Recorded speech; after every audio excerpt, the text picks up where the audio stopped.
In the ancient world, where empires rise and fall on the whims of gods and kings, one story begins not with a clash of swords, but with a mother's desperate prayer whispered over a river.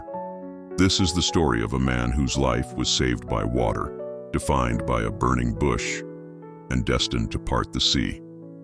This is the story of Moses. Our tale unfolds on the banks of the mighty Nile River. Imagine the stifling heat, the air thick with the fear of an enslaved people. The Hebrews.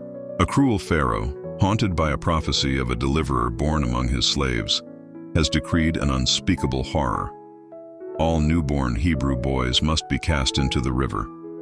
But one mother, Jochebed, defies the tyrant. With tears streaming down her face and a heart breaking with love and terror, she weaves a small basket of reeds, sealing it with pitch and tar. She places her beautiful 3-month-old son inside, a tiny vessel of hope against a torrent of despair. She sets him adrift on the Nile, entrusting his fate not to the river's crocodiles, but to the hands of a God she prays is listening. It's a gamble that changes the course of history. As the basket floats downstream, it's discovered not by a soldier, but by Pharaoh's own daughter as she bathes. Her heart is moved. In an astonishing twist of fate, the child condemned by her father is saved by her compassion.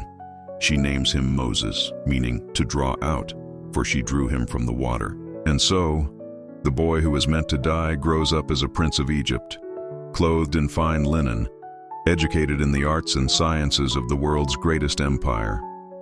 He walks the halls of power, oblivious to the secret of his birth, unaware that the slaves toiling under the Egyptian sun are his own people. But destiny cannot be denied. As a young man, Moses begins to feel a stirring of unease. He sees the brutal reality of slavery, the whip of the taskmaster, the suffering of the Hebrews. The luxury of the palace feels hollow. One fateful day, he witnesses an Egyptian mercilessly beating a Hebrew slave. In a flash of righteous anger, a fire that has long been dormant within him ignites. He strikes the Egyptian down, killing him. The prince of Egypt is now a murderer and a fugitive. Panic-stricken, Moses flees into the vast, unforgiving wilderness of Midian. The silks of the palace are replaced by the rough cloak of a shepherd. The life of a prince is exchanged for the solitude of the desert. For 40 years, he wanders, tending flocks, marrying a local woman named Zipporah, and trying to forget the life he left behind. He is humbled, stripped of his identity, and seemingly forgotten by the world. But it is here, in the silence and the emptiness, that God is preparing him. One day, on the slopes of Mount Horeb, the mountain of God, Moses sees something impossible: a bush engulfed in flames, yet not consumed. As he approaches this strange and wondrous sight, a voice calls out to him from the heart of the fire. "Moses, Moses." It is a voice that is both terrifying and comforting, a voice that knows his name. God has seen the suffering of his people in Egypt and has heard their cries. And he has chosen Moses, the hesitant shepherd, the exiled prince, to be their deliverer. Moses is filled with doubt. "Who am I to go to Pharaoh?" he asks. He is a fugitive, a man with a stammer, a shepherd who has spent 4 decades in hiding. How can he confront the most powerful ruler on earth? But God assures him, "I will be with you." He reveals his sacred name, "I am who I am," and endows Moses with divine power, turning his shepherd's staff into a symbol of God's authority. This encounter in the desert transforms Moses forever. The man who fled in fear will now return with a mission forged in holy fire. Armed with nothing but a staff and a promise, Moses, accompanied by his brother Aaron, stands before the mighty Pharaoh. The contrast is stark: 2 humble shepherds against the embodiment of imperial power. "Thus says the Lord, the God of Israel," Moses declares, "let my people go." Pharaoh, who considers himself a god, scoffs at the request. Who is the Lord that I should obey his voice? This question sets the stage for an epic confrontation, not just between 2 men, but between the pride of an empire and the power of the one true God. Pharaoh hardens his heart, and so begins the 10 plagues, a series of divine judgments that escalate in severity, shaking the Egyptian empire to its core.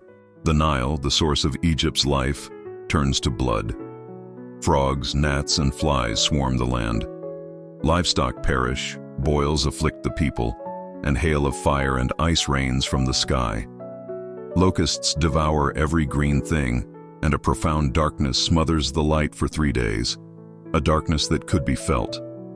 With each plague, Moses repeats the demand, "Let my people go." And with each plague, Pharaoh's prideful defiance only grows stronger. The final plague is the most terrible of all. The angel of death passes through Egypt, and in every home not marked with the blood of a lamb on its doorpost, the firstborn son dies. A great cry rings out through Egypt, from the palace of Pharaoh to the hovel of the lowest servant. Finally broken, the grieving Pharaoh summons Moses in the middle of the night. "Go," he screams. "Leave my people."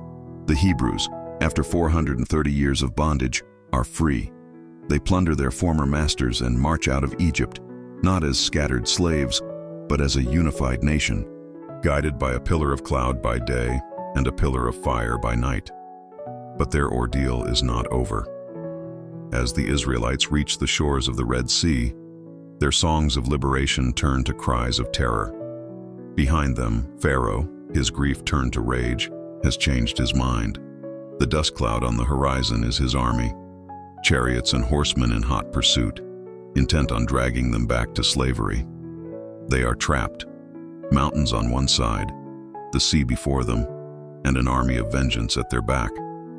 Fear grips the people. Was it because there were no graves in Egypt that you brought us to the desert to die? They cry out to Moses. In this moment of ultimate crisis, Moses stands as a beacon of faith. "Do not be afraid," he proclaims. "Stand firm, and you will see the deliverance the Lord will bring you today." He raises his staff over the water as God commanded. And then the impossible happens. A mighty east wind blows all night, and the waters of the Red Sea split apart, creating towering walls of water on either side. A path of dry land appears where there was once only sea. Can you imagine the mix of terror and awe?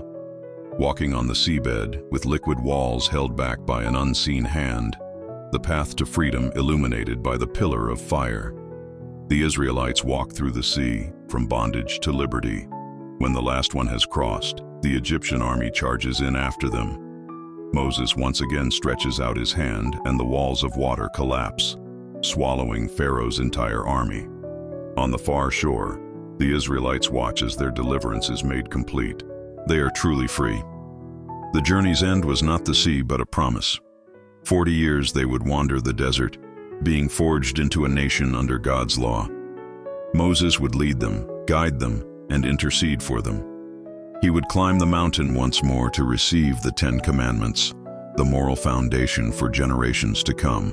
He never entered the promised land himself. He viewed it from afar on Mount Nebo before his death. But he had completed his mission. The baby in the basket had become the deliverer of a nation. The story of Moses is a timeless testament to courage, faith, and perseverance. It teaches us that ordinary people can be called to do extraordinary things, that true leadership is born of humility, and that even in our darkest moments of fear and doubt, we must trust in a plan far greater than our own. His life reminds us that sometimes the greatest acts of faith begin with a small act of courage, like a mother's love and a basket on a river. Thank you for joining us on this incredible journey. If this story moved you, please give this video a thumbs up. Subscribe to our channel for more stories that shape our world, and hit the notification bell so you don't miss a thing. We'll see you next time.